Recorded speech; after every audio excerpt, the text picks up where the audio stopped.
Good morning. Welcome to Bible Study with Betty. We are entering a new book this morning. We're going to be studying from the book of Esther. And prayerfully, you will be blessed and that you'll find the lessons helpful. And in the book of Esther, we're going to be looking at the general subject of God's providence over his people. And for God's providence, it means God providing for every situation and every need that the people of God may have. And also the name God, the primary nor the compound names of God are not in the book of Esther. But we will see him working behind the scene in everything that is being done from this story. The name Esther means star, and I believe the history of the Eastern Star relates to the book of Esther because Esther refers to the Eastern Star, which speaks of royalty symbolized by wearing a crown.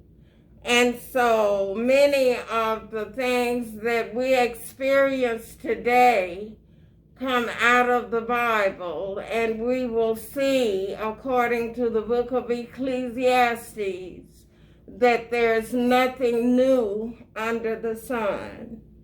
And so in this book, we're looking at a small number of Israelites who did not go back to Jerusalem to rebuild the temple and the wall under Ezra and Nehemiah, but that this group decided to stay in Babylon. And we know that this is the Second World Empire that is being talked about in this book. And I just need to say that there are 4 Gentile world powers that will rule over the Jews from the Babylonian period until the second coming of Christ, which will be at the end of the tribulation. The Roman Empire will be destroyed forever. The 4 world powers is Babylon, Media, Persia, Greece, and Rome is that 4th world empire. So this takes place during the time after about 50,000 Jews went back to Jerusalem, but these stayed in the Babylonian location. So beginning at verse 1, we're seeing the story of Vashti. Vashti is the king's wife or the king's queen, and her name means beautiful woman. And it says in verse 1, now it came to pass in the days of Ahasuerus, and then in parentheses, this is Ahasuerus, which reigned from India even unto Ethiopia over 127 provinces. Now, this means 120 different countries within the Medo-Persian Empire that he ruled over. Because provinces or districts are much like the United States. The 50 states in the United States, each state would be considered a province, and each province had their own government and their own laws subsequent to that, the people under that state. It says in verse 2 that in those days, that is when Ahasuerus ruled, when the king Ahasuerus sat on the throne of his kingdom, which was in Shushan, the palace, in the 3rd year of his reign, he made a feast unto all of his princes and his servants, the power of Persia and Media, the nobles and the princes of the province being before him. So these are the higher echelon of the people of Persia. Verse 4, when he showed the riches of his glorious kingdom and the honor of his excellent majesty many days, even 180 days. Now this feast lasted 6 months. That's a long time to celebrate his honor and glory of his kingdom. Verse 5, and when these days were expired or ended, the king made a feast unto all the people that were present in Shushan the palace, both unto the great and small, 7 days in the court of the garden of the king's palace. The king's palace can be compared to the White House in the United States, and in the different areas of the White House, there are different displays of grandeur that the king experiences. And so this feast only lasted 7 days, and it was for the servants and the people who had positions to serve in Shushan the palace. And now verse 6 is going to describe the furnishings of the palace, where were white, green, and blue hangings, fastened with cords of fine linen and purple, to silver rings and pillars of marble. The beds were of gold, or the couches or seats were of gold and silver, upon a pavement of red and blue and white and black marble.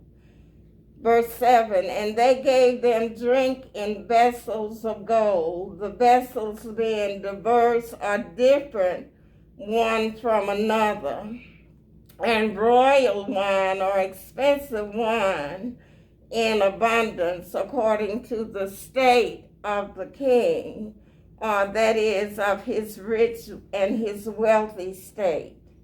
Verse 8, and the drinking was according to the law.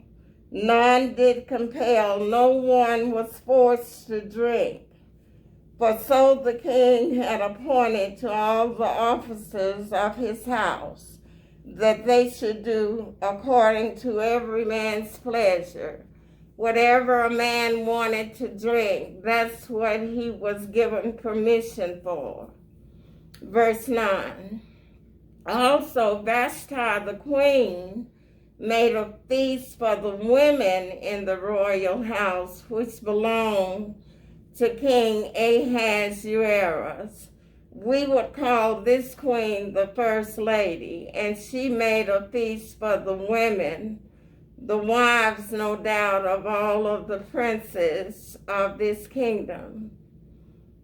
And then on verse 10, on the 7th day, when the heart of the king was merry with wine, he commanded Mehuman, Biztha, Harbona, Bigtha, and Abagtha, Sethar, and Carcas. These are the 7 chamberlains that served in the presence of Ahasuerus the king, so they were like the inner circle, he told these men to bring Vashti the queen before the king with the crown royal or the royal crown, to show the people and the princes her beauty, for she was fair to look on.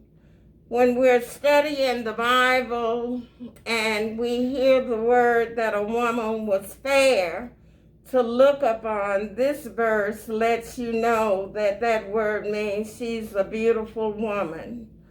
And so he wanted to parade and display Vashti before the men who were celebrating with him. Verse 12 says, but Queen Vashti refused to come at the king's commandment by his chamberlains. So the queen objected to coming before the king and the men of that place, and therefore was the king very wroth, and his anger burned in him. We might say Vashti is an example of women and the women's rights movement displaying their right not to be used as merchandise by men. Verse 13. Then the king said unto the wise men which knew the times or the current events, for so was the king's manner toward all that knew law and judgment. And the next unto him was Carshena, Shethar, Amatha, Tarshish, Meres, Marsena, and Memucan. Memucan is going to become very prominent. The 7 princes of Persia and Media, which saw the king's face, and which sat the first in the kingdom. So they were like the cabinet of the king, the cabinet members of the king. And he asked them in verse 15, what shall we do unto the queen Vashti according to law?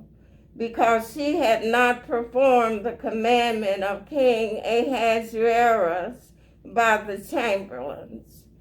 And verse 16, and Memucan answered before the king and the princes, Vashti the queen had not done wrong to the king only, but also to all the princes and to all the people that are in all the provinces of King Ahasuerus. So they're looking out for themselves, and they're saying, if Vashti get away with this, that's going to make our women disrespect us and our wives not be in submission to us. Now remember, this is a secular way of a husband and wife relationship, not the spiritual way. Verse 17. But this deed of the queen shall come abroad unto all women, so that they shall despise or disrespect their husbands in their eyes, when it shall be reported. The king Ahasuerus commanded Vashti, the queen, to be brought in before him, but she came not. We cannot let this report get out. Likewise, verse 18, shall the ladies of Persia and Media say this day unto all the king's princes, which have heard, the women which have heard of the deed of the queen. They'll do what the queen has done. Thus shall there arise too much contempt and wrath. That is only going to put us in a subordinate position. So they come up with a plan in verse 19. If it please the king, let there go a royal commandment from him, and let it be written among the laws of the Persians and the Medes, that it be not altered, because the laws of the Medes could not be changed. And this is what you say. that Vashti come no more before King Ahasuerus. In other words, dethrone her, and let the king give her royal position or estate unto another that is better than she, another queen that will be submissive and do what the king says for her to do. Verse 20. And when the king's decree, which he shall make, shall be published throughout all his empire, for it is great, all the wives shall give their husband honor, both to great and small. So when these women hear what you've done and made this a law, then they will give us honor and respect. The great and the small mean the young and the old, the rich and the poor. Verse 21. And the saying pleased the king and the princes. And the king did according to the word of Memucan. For he sent letters into all the king's provinces, into every province according to the writing thereof, and to every people after their language, that every man should bear rule in his own house, and that it should be published according to the language of every people. So this decree went out to the people of the 127 provinces throughout the Persian Empire. And they're saying that the man should bear rule. That word bear rule is where the idea comes that the man, being the head of the household, can bear rule over the wife. But according to 2 Samuel chapter 23, I'm turning there. 2 Samuel chapter 23. I gotta find it, y'all. I'm almost there. And let's read beginning at verse 1, but we'll read to verse 3. Now these be the last words of David. David, the son of Jesse, said, and the man who was raised up on high, the anointed of the God of Jacob, and the sweet psalmist of Israel said, and that's a description of King David, and he's talking to his son, King Solomon. Verse 2, 2 Samuel 23, verse 2 says, the Spirit of the Lord spake by me, and his word was in my tongue. These are the words of David saying, the Spirit of the Lord spake by me, and his word was in my tongue. Well, what was that word, David? The God of Israel said, the rock of Israel spake to me. And this is what he said, he that ruleth over men must be just, ruling in the fear of God. But these people, and back to Esther, they were ruling in fear of the decree that the king had made, and that's a secular way of looking at the order that God set up in the family. Now to turn to Genesis 3, where God first gave the commandment for the woman when sin had entered the world, that God told the woman what her position would be in the family. And he said, beginning at verse 16, Unto the woman he said, I will greatly multiply thy sorrow and thy conception. In sorrow thou shalt bring forth children. So before sin entered, there were no labor pains in childbirth.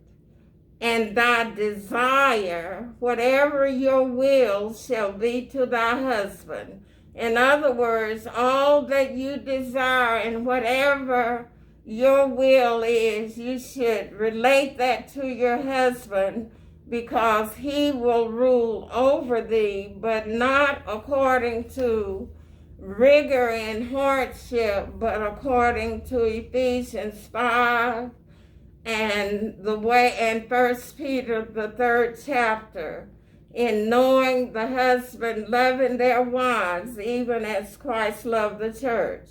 But in this first chapter of Esther, because Vashti refused to allow herself to be paraded before these princes, it made the king angry, and he gathered his wise men together to come up with a way to punish her. And the punishment would be that she be dethroned and no longer queen, and that he would seek out for a wife or a queen who would do his bidding. And Vashti is spoken no more of in the Bible. But if Ecclesiastes say there's nothing new under the sun, you could well see that today's women and women's rights was initiated by Vashti, the queen of the Persian Empire, at least for that period of time. So thank you all for listening. Next week we'll go into chapter 2, where Esther is chosen to be queen. But in the meantime, remember that I'm wearing this mask because I'm having dental work done and I don't want my mouth to show. And also my email address is bjt1125@yahoo.com. And be sure and view my other channels, the book of Matthew, Hosea, Proverbs, the Revelation, 1st, 2nd, and 3rd John, Nahum, Malachi, Ruth.